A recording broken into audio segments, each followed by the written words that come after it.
Live on DSTV channel 421 and GoTV channel 125 and myjoyonline.com. This is Joy News Today with me, Carlos Caloni. Coming up this hour, more details emerge from the work of the Fourth Estate of how the powerful and influential gets to enjoy double scholarships. More as the Scholarship Secretary questions the source of data. Got back was people who went there, some student leaders who had some connections that got to the scholarship.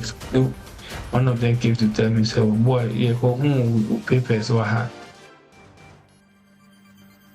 Also, the Chamber of Bulk Oil Distributors predict continued increase in petroleum product prices in the coming month due to the depreciation of the cedi against major foreign currencies.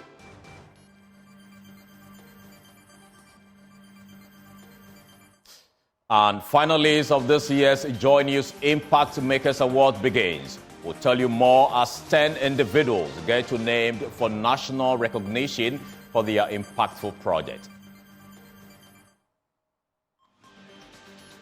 We have business, sports, and showbiz in this hour. Please stay.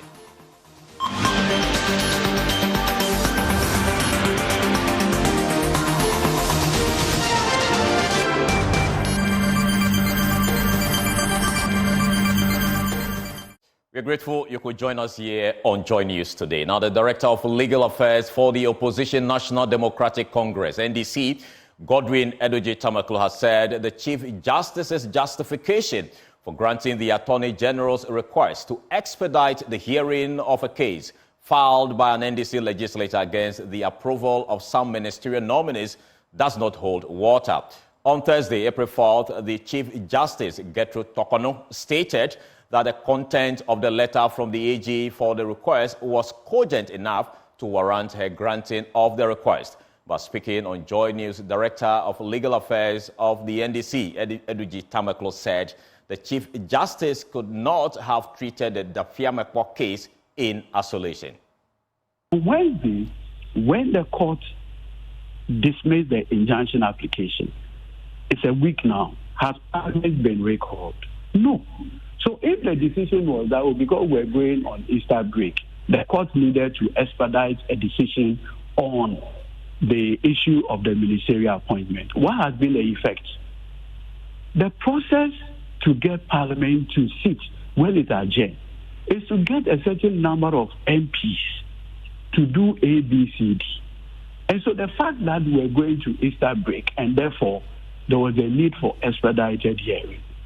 I mean, so as far as the letter from the NDC or the statement from the NDC is concerned, this explanation doesn't solve the problem. It doesn't. I mean, even when you hear the Chief Justice explain that in the case of the Roxanne Dafiamekwa, we had implications on the running of government. I mean, that certainly is not the case in the Richard Sky case, is it?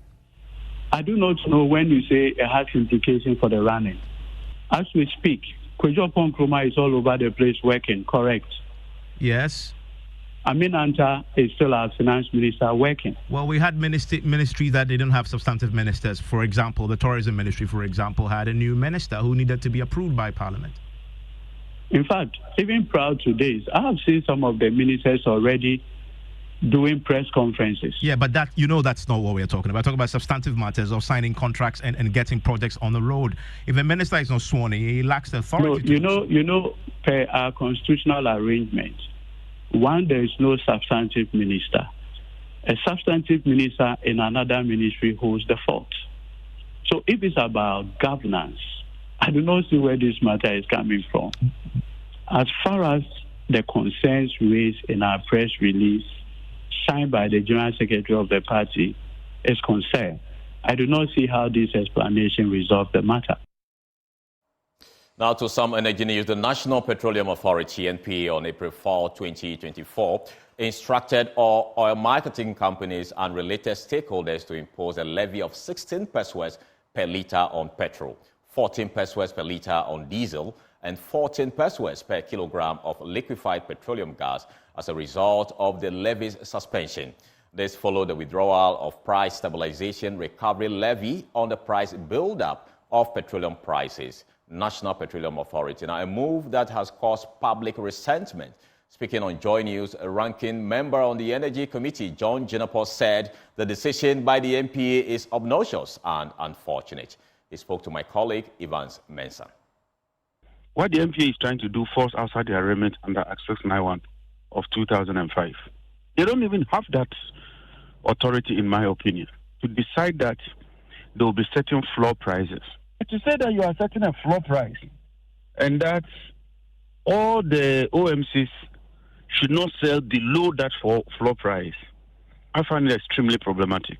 So what you are essentially saying is that the benefit of a reduced price should not go to consumers. And already, if you check, the consumption of LPG is going down. So the main essence of this cylinder recirculation and LPG promotion is defeated because of the cost element. And now look at this obnoxious policy they are trying to introduce. I find it very, very unfortunate. What is it that you plan to do about this if you insist that the NPA is overstepping his remit? Once again, I have to talk to the chairman, and that's how Parliament works.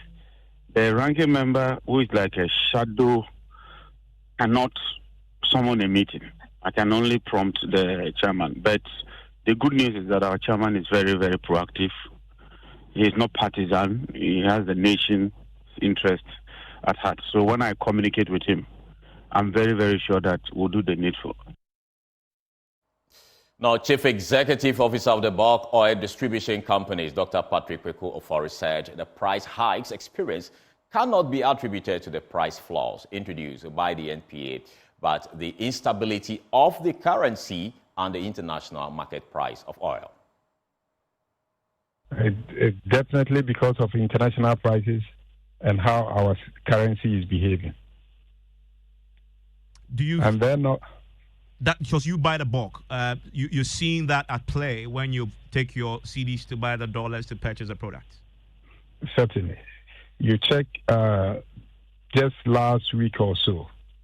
You know, members have already priced using the exchange rate within the region of 12.14, 12.45 thereabout.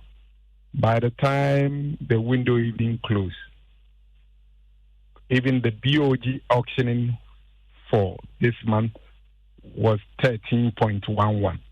Clearly gives an indication that even if you are going by the central bank exchange rate, the prices cannot still remain the same because there has been a change in one of the key determinants. Once the cedi keeps on depreciating and international prices doesn't come down, it will be difficult for anybody to give prices that are not realistic. And on the issue of even the floor pricing, the regulator will not just sit down and look at the market to continue to behave in a certain way, which clearly is not sustainable. You back the price floor? Certainly. You need to be fair to all players within the value chain. Even the template is simple. You look at how you are landing the product. Even the exchange rate alone, even if you are putting a zero margin or even a zero premium in your calculation, some of the prices that were going on in the market clearly gives an indication that people are not being truthful or honest to themselves. Now, away from that story, selection of finalists of this year's Joy News Impact Makers Award has begun. 10 individuals out of over 200 entries will be announced in a couple of days for national recognition for the various impactful projects they have embarked on in their communities. This is the second edition of the award scheme instituted by Joy News to celebrate ordinary people making extraordinary impacts but have not received any form of recognition or support. This year's event is slated for the 17th May at the Labadi Beach Hotel in Accra. If you are anxious about the status of your nomination, the awards team says you need to relax. The finalists will be announced in the next couple of days on this very platform and all other Joy brand platforms for your information. And if you have not filed your nominations yet, be informed that this year's entries has been closed. Now, you should look forward to next year to file your Impact Makers nominee. Project lead MFA Etiamo Eli spoke to my colleague, Sweetie Abochi, earlier. And for the past 1 month, we've received over 200 entries. And so we've been working on that to be able to come out with 10 finalists to give to be announced to the public. And then on the day, as you mentioned in your script, we would recognize these people on national TV and also see what corporate Ghana can do for these individuals to be able to expand on whatever projects they are engaged in. So that's how far the process of nomination and selection has been. We are not done yet. The judges are, in fact, actually beginning work to be able to give us the 10 finalists. We are hoping to be able to award more people, but it's all about support and resource. And so it's also the... I'm also using this platform to encourage corporate Ghana, institutions or individuals who can relate with what we are doing to reach out to us so that we'll be able to expand this award scheme. I mean, the whole idea is to promote and encourage these individuals who are in one way or the other changing lives. And at the end of the day, it is about development. It is about better communities. It's about improving the standard of living of individuals. How have the past awardees fared? After getting all this recognition, are their lives different now? It's been an interesting journey for a lot of them. I'll mention Richard Mensah Oko, who was able to secure 3 different funding to be able to train more people in beekeeping.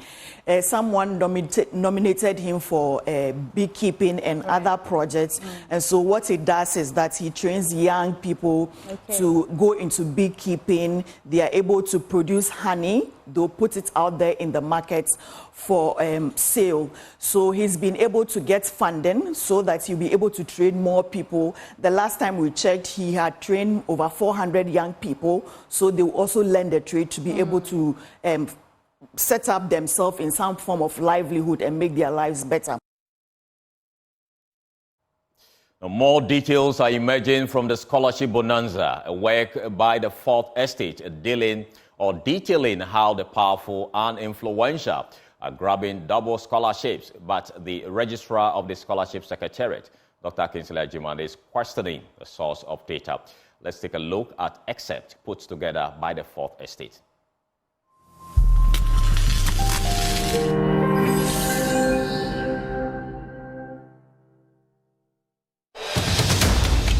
Sorry to cut you, but I wanted to get your personal experience with the secretariat, the scholarship secretariat, like your experience with the application process and how the outcome of it. So the application, I think my boss at the time, he sent me the link. It was a WhatsApp message. These opportunities has opened. I should try and apply. So that's why I heard about the get first or not get funded scholarship secretariat. So they send a link. Either you apply through that link and send some emails, or you send hard copies of your documents to an office in Accra. So I did both. I did the online application and also have somebody send my documents to the office in Accra. Never heard anything from them, no rejection letter, nothing. And I qualified to have been given, I graduated with a first class honors. My transcript was good. I had a viable research plan and research proposal, which I had used to even gain admission to the University of Cape Coast to do a master's. So I don't know, they never got back to me. The story, what I got back was people who went there, some student leaders who had some connections that got to the scholarship. One of them came to tell me, so boy, who papers were her. But how much did the program cost? The fees was 4,000. Yeah, UCC Masters, not 4,000 cedis. 4,000 Ghana cedis. Yes, it was 4,000 cedis. And at the time,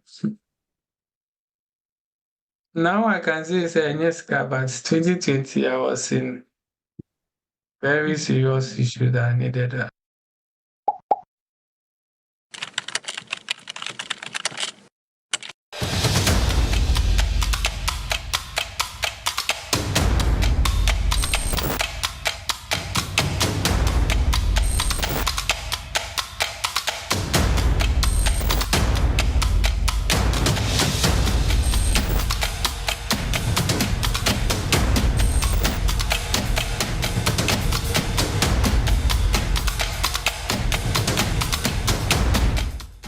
This is local.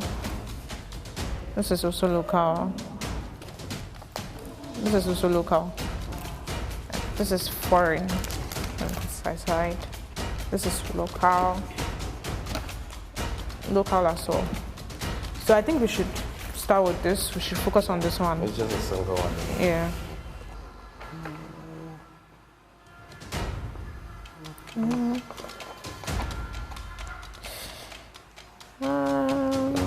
50,000. Let's check one. See. The new thing is active. All right. Okay.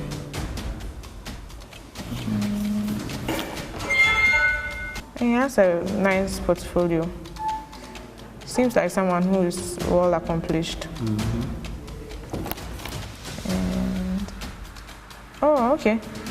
It says here too that he was appointed to the board of the National Health Insurance Authority in 2017.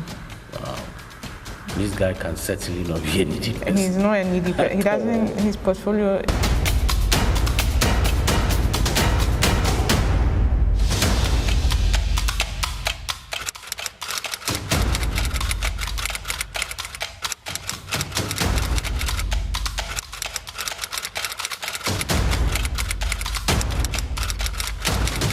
You have to be a Ghanaian, and you should have gained an admission into an accredited institution, whether locally or abroad.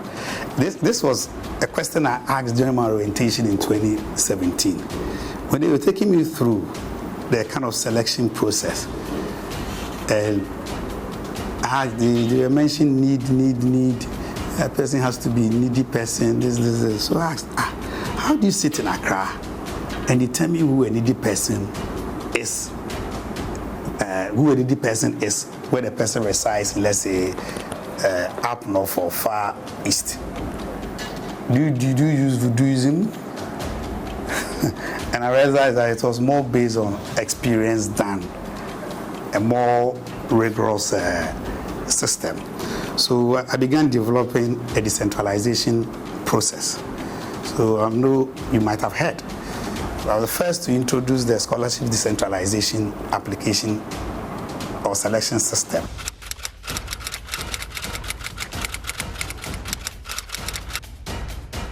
I think that is the most unfortunate way to describe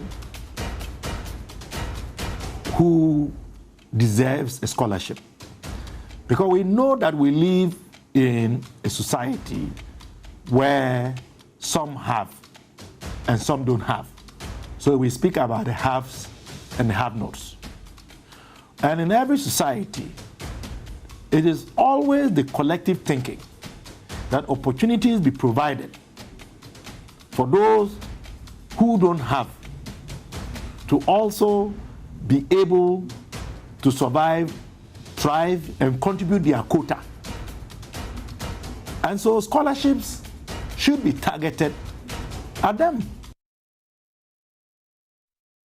Now, let's share some highlights of the report with you from the Fourth Estate. And the Fourth Estate is saying that the data they received from the Scholarship Secretariat showed that at least 17 people received multiple scholarships, which allowed them to pursue different programs in 2 consecutive years or in a single year.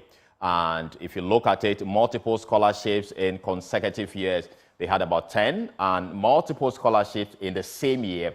There were about 7 individuals that actually benefited from that. And let's look at the amount of money spent. In 2019, the Secretariat spent about 237.5 million Ghana cedis, and the 2020 figure is also around 2,000 or 200 million Ghana cedis. And from 2019 to 2020, about 219,480 pounds sterling was also spent, as against 146,502 US dollars. And you also have that figure also there at 7,685.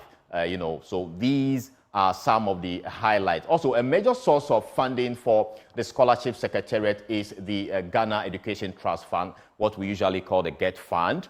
And Section 2(2)B of the GET Fund Act requires the Scholarship Secretariat to allocate funds to support gifted but needy, that's the word, gifted but needy students for studies in second cycle and accredited tertiary institutions in the country. And so that is the criteria. You should be gifted and you should be needy. So we had this student from the 4th Estate, Roberta. She received a scholarship, and she says, and I quote, "I thought I was going to focus only on my studies, have my stipends regularly to take care of my needs, but now it's hell.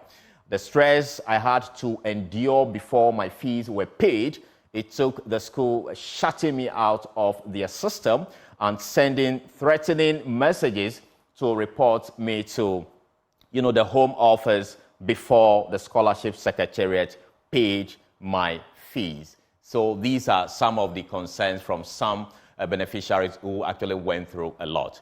Meanwhile, former rector of GIMPA, Professor Stephen Adai, and Professor of Education Leadership, George Toku Oduro, have been speaking on the matter.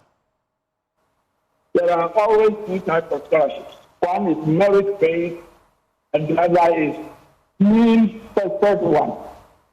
So I think that always, even in America and the Arab, there are some people who may be rich, but then will get a scholarship because of their merit and service. And then there are those which are means-tested. So also in Ghana, you have the 2. But you haven't distinguished them. And that sometimes is where the trouble is, in the sense that there must be a distinction between those which are purely competitive and those which are means-tested. And when that is not done, then confusions arise. Like a case operate a need-based scheme. I don't know about it. But it stands to reason that if there are 2 people and one is able to afford it, then it's consideration. But I don't think that formally the Prime Secretary operates a need-based scheme. Number 1. Number 2, of course, we have had a problem for many years, which gets worse with the years, whereby this idea of protocol, and by means of protocol, we are talking about privilege gift either by status, political connection, money, or whatever it is. And I think that that is a pain of Ghana in the sense that now the political and class especially, and those who have made it or have benefited from the system are now making themselves a class to even benefit more. And that is unfortunate because it will now make the deprived more deprived because of that. And it is on there in admission to secondary schools and all of them. So it is an unfortunate phenomenon which has become almost part of our system. What makes it immoral is that we all pay taxes.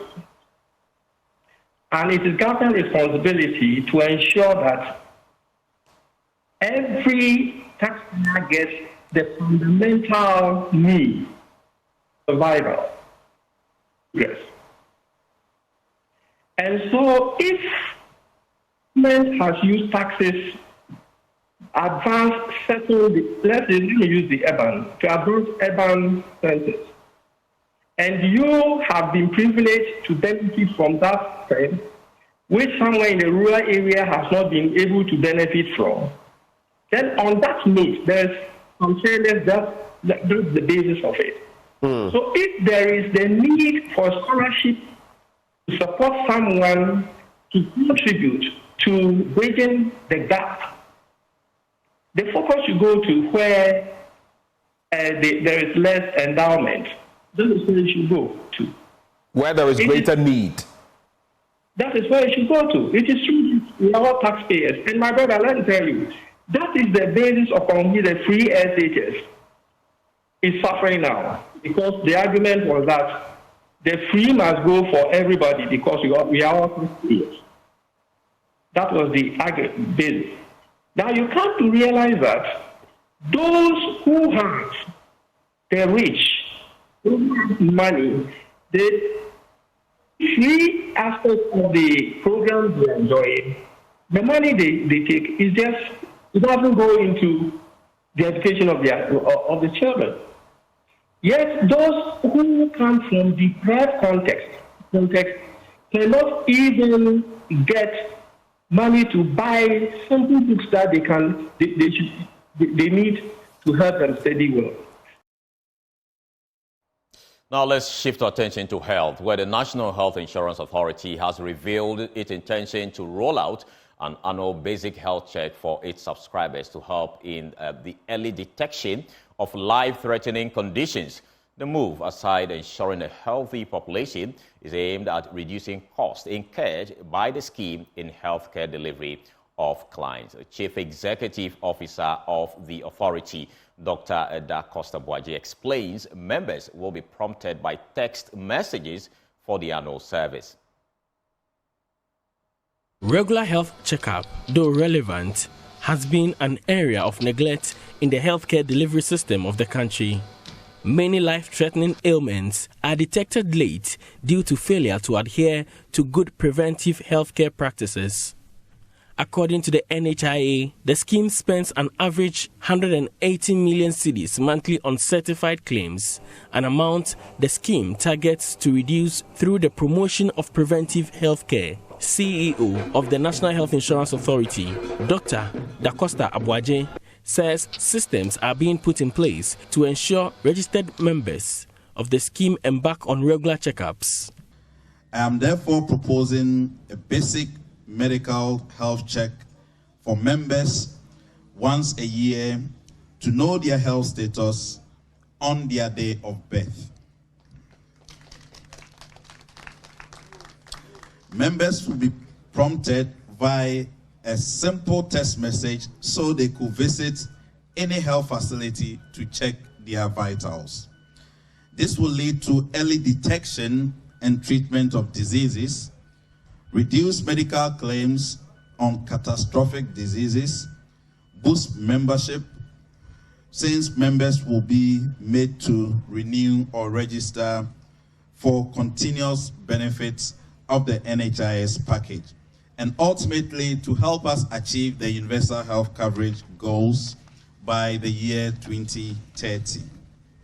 Dr. Da Costa Boaji is on a 3-day working visit to the Ashanti region. Together with some board members and management of the NHIA, the CEO met staff of the authority in the Ashanti region on the first day of the tour. A courtesy call was paid to the Ashanti regional minister before the team visited Kumawu to meet with the paramount chief, Barry Matrenebu Akudia.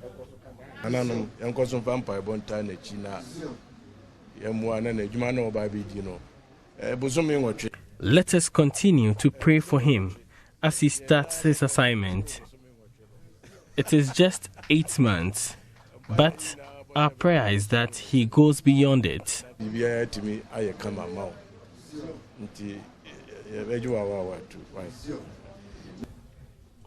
The leader of the NHIA, as part of the tour of the Ashanti region, is engaging subscribers to improve service delivery. For Joy News, Nana Ojima, Kumasi. The Christian Health Association of Ghana, CHAG, is calling for the institutionalization and nationalization of the Safe Care Quality Improvement Program in Ghana's health delivery system. According to Dr. Peter Yeboah, Executive Director of the Christian Health Association of Ghana, CHAG, Safe Care Quality Improvement Methods, Safe Care methodology, has been tested in all the CHAG facilities in Ghana and is an effective standard for measuring quality care. Dr. Peter Yeboah made a call at a forum to discuss the full adoption and ownership of the Safe Care standards by the CHAG network. Ghana pursues the United Nations target of achieving universal health coverage under the 2030 Sustainable Development Goals. Stakeholders emphasize the significance of healthcare quality.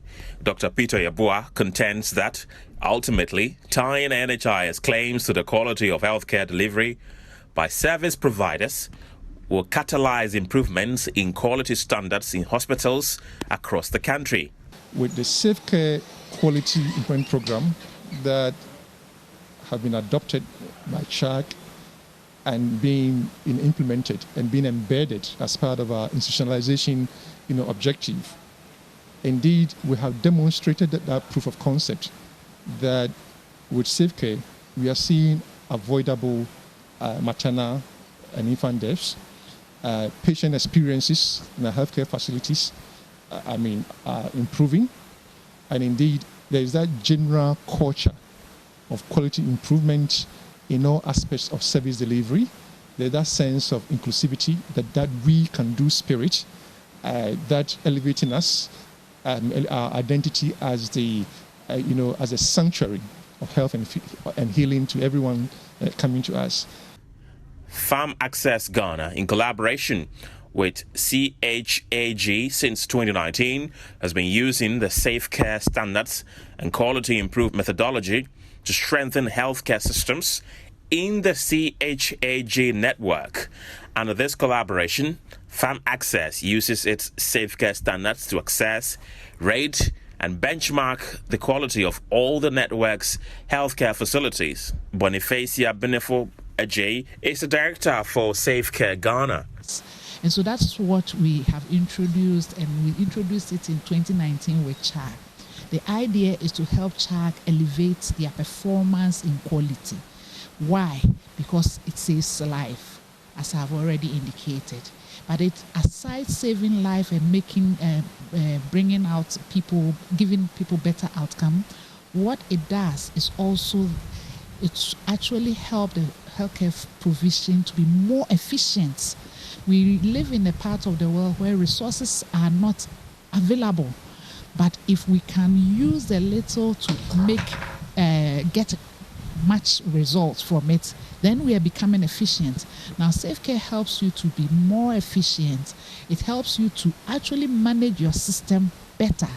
Dr. Maxwell Enchi, the country director for Farm Access, says healthcare facilities should become safe nets for everyone who needs healthcare, irrespective of who they are in society. And if you look at our death data, the second highest cause of death is actually non-communicable diseases. But some of these diseases do occur in health facilities. So the whole program is about how do we create healthcare facilities as a safe net, that irrespective of whether you know a doctor or not, if you happen to need healthcare, you will be assured that you have the highest quality of care. Let's just give you an example. You don't need to know the owner of a 5-star hotel to enjoy 5-star dinner.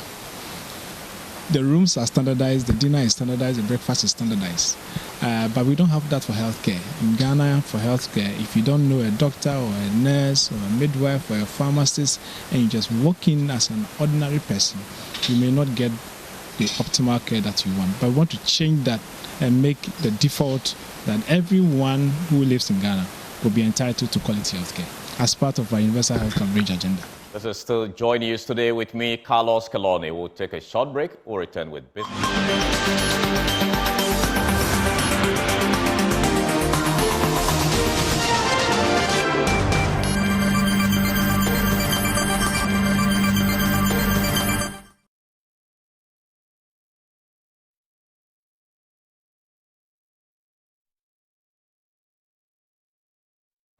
Hi, good afternoon. Welcome to the business segment on Joy News Today with me, Pius Kojo Baka.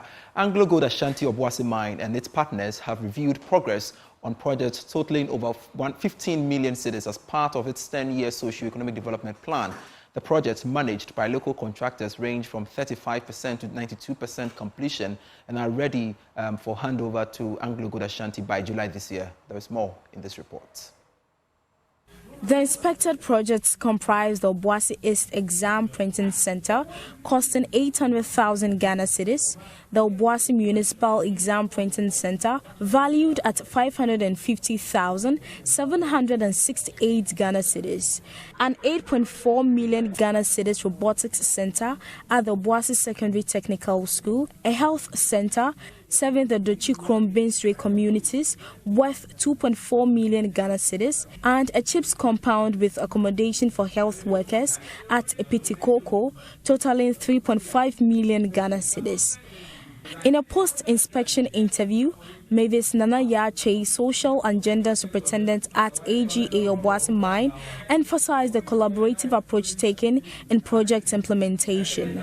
Okay, so today's visit is part of the governance expectation of implementing SCDP.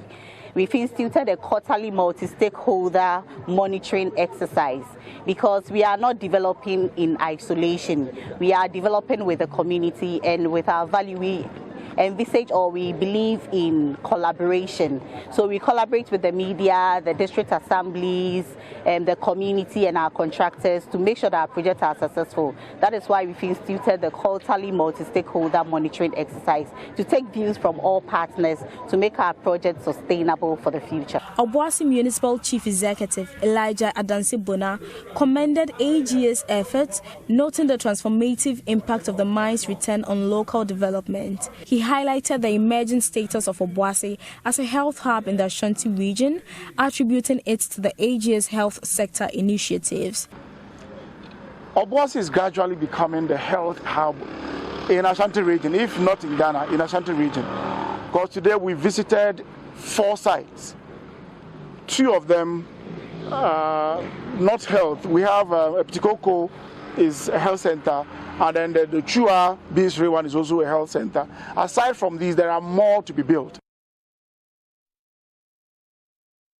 In more business news, the Buna Ahafo Catholic Corporate Society for Development has donated some part of efforts aimed at promoting the culture of savings in rural areas. Basically, it's increasing its presence in villages across the Buna Ahafo enclave. More in this report.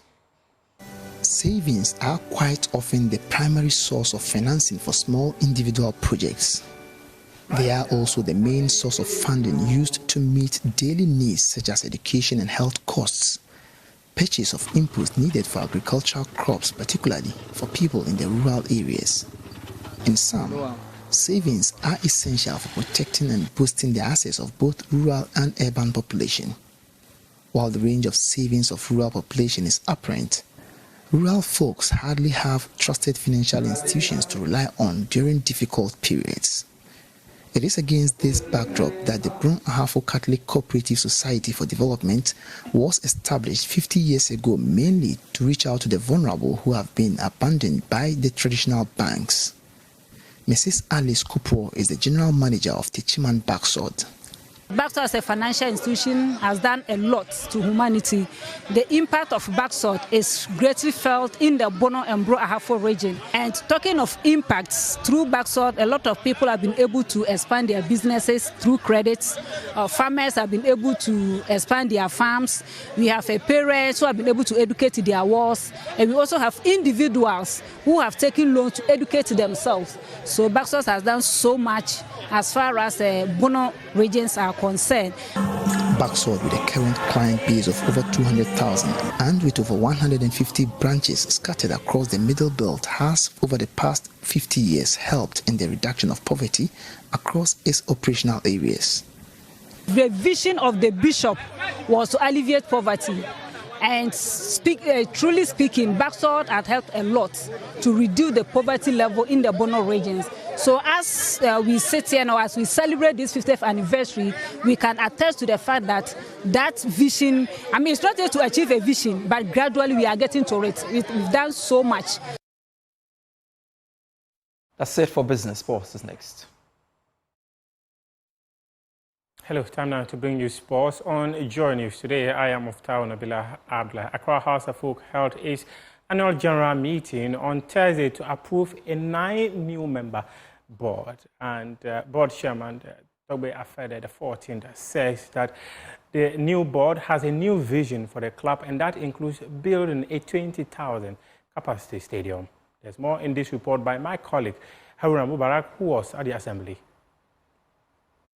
The newly appointed board maintains continuity as well as introducing fresh faces. Vincent Sowaudute and Dr. Nyaho Tamakulu are among the familiar faces who have retained their positions. Ivy Mills also continues her tenure as one of the former directors in the revamped board structure. However, Alhaji Brahma Kambi was not renominated. New appointments to the board include Ken Ashigbe, the chief executive of the Telecommunications Chamber, Professor Ajimambedu, a former flag-bearer hopeful of the Convention People's Party, and Akwesi Ajimang, the chief executive officer of the Ghana Tourism Authority. The team is led by the majority shareholder, Togbe Afede XIV, who is committed to steering the club towards improved fortunes. However, some shareholders had some reservations about the program. I have my reservations. Instead of we getting a supporters leadership on the board and a rep from the Old Players Association, none of them were there, but we have an old player there. So I think so far so good. We just have to accept what is there, and then we pray that they work for the betterment of us. Thank you. I think it's in a good direction, but we need our own supporters to be on the board so that it will be easier for him to communicate with the supporters. Even that member being a board member, the supporter being a board member can also organize, like what we used to do previously when we were organizing national rallies. When there's a big match, maybe Hassan Kotoko or even that ginger the supporters together. It can make even the supporters to be attractive going to the stadium, because they know so long as they've been to the rally, they'll inform the other supporters that there's something going on. Hasselhoff are going to play a match, and there will be a basis or something like this. So it is something good that one will continue to help us. They have done well. Though the only issue the supporters were not happy is about the voting side, that they didn't allow us to vote individually. But for all, I think everything is fine. Like I said, I'm appealing to him, say he should reconsider his decision on the supporters issue, that to give us the slots on the board so that we will not need to go and appoint any liaison officer for us to pay him again. So that is what I am appealing to him. So if I get opportunity, I'll talk to him personally, and then I'll tell him that he should reconsider that decision.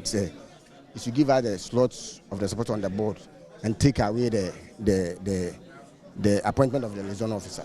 That's what I'll say. But Togbe Afede XIV was overall satisfied with the outcome of the event. It's been incredibly good. I think some of the supporters came with anger that has no basis. A lot of them came with misinformation, but I think at the end of the day, they've come to understand the vision. They've come to understand what we've done so far, and they are excited. And you can see the way it ended. Every resolution was carried unanimously, including the appointment or the approval of the appointment of the new directors. Everything unanimously. It was very good. I'm very happy about it. Meanwhile, part of the new board's plan is to float shares in order to raise about 200 million Ghana cedis. That's your sports for now. We do have more sports stories on myjoyonline.com. We appreciate your time. You're looking beautiful, JQ. I'm loving your African outfit there. Thank you, Carlos. Great. And that's all we have in this hour. You can log on to myjoyonline.com for more stories. And my name is Carlos Kaloni. Thank you so much for watching. Have a good afternoon.